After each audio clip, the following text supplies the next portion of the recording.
partout, mais qu'il convient, on l'a déjà dit, de changer et de nettoyer régulièrement. Pas pour garantir son efficacité face au Covid, mais pour éviter la prolifération des bactéries qui peuvent parfois s'avérer dangereuses. La preuve, avec ce test qu'Arnaud Gabriel et Sylvain Winans ont réalisé pour nous, analyser 3 masques, un neuf, un qui a été porté pendant 4 heures et le dernier utilisé pendant toute une semaine. Démonstration.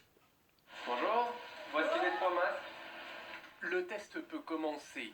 Pour des questions de sécurité, les masques sont retirés sous cette hotte. Il faut être prudent, 2 ont été portés durant 4 heures et durant une semaine.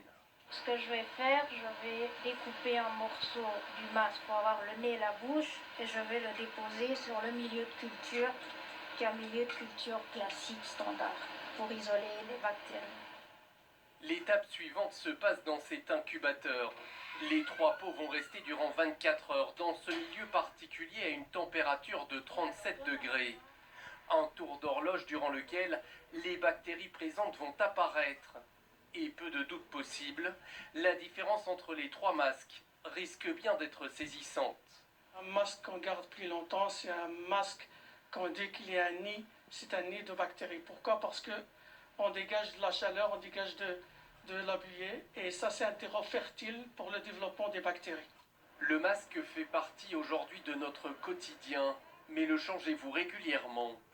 Dès que je rentre chez moi, je le change. Donc quand c'est un masque jetable, je le jette. Quand c'est un masque en tissu, je le relave. Tous les jours, une fois par jour. Ça va être toutes les 4 heures, 5 heures maximum. Un geste important, la preuve un jour plus tard avec les résultats de notre test.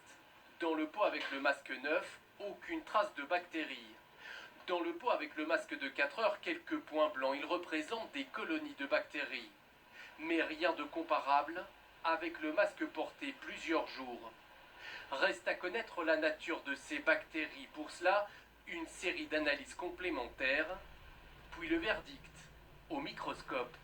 Ce type de bactéries, les gram-positifs qui sont des staphylocoques ou alors ça peut être des streptocoques, c'est tout à fait normal, c'est ce qu'on a dans les voies respiratoires, dans le nez, c'est nos bactéries qui sont tout à fait communes.